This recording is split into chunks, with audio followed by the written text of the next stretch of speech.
नुपुर शर्मा को supreme court से कड़ी फटकार लगी है। आपने गैर जिम्मेदाराना बयान दिया है, ये कहना है सुप्रीम कोर्ट का। आपकी वजह से देश का माहौल बिगड़ा है। आपने माफी मांगने में देरी की।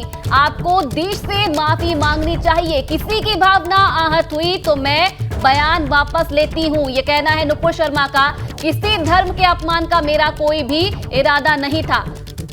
ये नुपुर शर्मा के वकील कह रहे हैं, नुपुर शर्मा के लिए कोर्ट में ये उनका बयान था। लेकिन शिवलिंग के बारे में अपमानजनक बातें हो रही थी, ये भी नुपुर शर्मा के वकील ने कोर्ट में कहा। कोर्ट का नजरिया है तो अभिव्यक्ति की स्वतंत्रता बेमानी हो जाएगी। कई जगहों पर एक जैसी एफआईआर हुई है, ये नुपुर के वकील ने तर्क दिया है सुप्रीम कोर्ट में। मामले में सिर्फ पहली एफआईआर को ही मानना चाहिए, ये तर्क था। लेकिन सुप्रीम कोर्ट ने इसमें सुनवाई से इनकार कर दिया है। और हमारे संवाददाता अविनाश तिवारी हमारे साथ जुड़ गए हैं, वो हमें बताएंगे कि पूरा प्रकरण सुप्रीम कोर्ट में कैसे पहुंचा, क्या था और सुप्रीम कोर्ट ने क्या कहा। बताइए अविनाश। देखिए राजेंद्र, अगर बात करें तो जिस तरीके से नुपुर शर्मा ने पैगंबर को लेकर के विवादित बयान दिया था, इसके बाद देश भर में कई सारे लोगों ने उनके खिलाफ एफआईआर दर्ज कराई है। देश के अनेक राज्यों में उनके खिलाफ एफआईआर दर्ज है और मुंबई पुलिस भी पिछले दिनों दिल्ली आई हुई थी नुपुर शर्मा को गिरफ्तार करने के लिए, लेकिन मुंबई पुलिस नुपुर शर्मा को दिल्ली में तलाश नहीं पाई थी। इसके बाद अगर बात करें तो आज नुपुर शर्मा ने सुप्रीम कोर्ट में याचिका लगाई थी, जो देश भर में उनके खिलाफ एफआईआर दर्ज है उसको पेश करते हुए सुप्रीम कोर्ट में सीधा सुनवाई हो। लेकिन सुप्रीम कोर्ट ने साफ तौर पर इस सुनवाई के लिए मना कर दिया है और इसके साथ साथ ये भी कहा है कि जो आज देश में माहौल खराब है, इसके लिए कहीं ना कहीं सिर्फ और सिर्फ नुपुर शर्मा जिम्मेदार है। उन्होंने वक्त रहते माफी नहीं मांगी, उन्हें अभी भी देश से माफी मांगनी चाहिए कि जिस तरीके से उन्होंने बयान दिया और जो एजेंडा टीवी में सेट करने के लिए इस तरीके से बयान निकल गया है वो काफी बेकार था, काफी खराब था।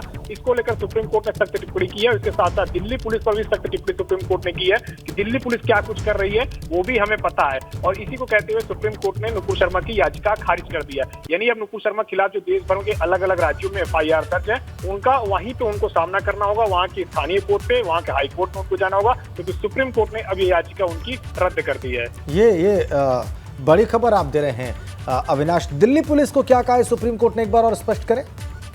देखिए दिल्ली पुलिस में जिस तरीके से नुपुर शर्मा की न तो अब तक गिरफ्तारी हुई है, जबकि दिल्ली पुलिस ने उनकी एफआईआर दर्ज है। इसके साथ साथ अगर बात करें तो नुपुर शर्मा को कई अन्य राज्यों की पुलिस ने भी गिरफ्तार करने की कोशिश की थी, लेकिन नुपुर शर्मा कहाँ है, किस स्थिति में, किसी को कोई जानकारी नहीं है। इसी को लेकर के दिल्ली पुलिस पर सख्त टिप्पणी सुप्रीम कोर्ट ने की है। साफ तौर पर कहा कि दिल्ली पुलिस ने आपके लिए रेड कारपेट बिछा के रखा है। तो ये जाहिर तौर से बात है कि जिस तरीके से नुपुर शर्मा दिल्ली में रहती है, उनका आवास दिल्ली में है और पता नहीं है कि नुपुर शर्मा कहाँ है, क्योंकि पिछले दिनों महाराष्ट्र पुलिस दिल्ली आई हुई थी उनको गिरफ्तार करने के लिए, लेकिन वो बैरंग लौट के गई थी क्योंकि उनको नुपुर शर्मा के बारे में कोई जानकारी नहीं मिली थी। इसी को लेकर के अगर बात करें तो सुप्रीम कोर्ट की टिप्पणी है कि दिल्ली पुलिस ने रेड कारपेट बिछा रखा है, न तो अब तक गिरफ्तारी हुई है, न दूसरे राज्य की पुलिस इनको गिरफ्तार कर पा रही है। ठीक है, बहुत बहुत धन्यवाद आपका अविनाश इन तमाम जानकारियों के लिए।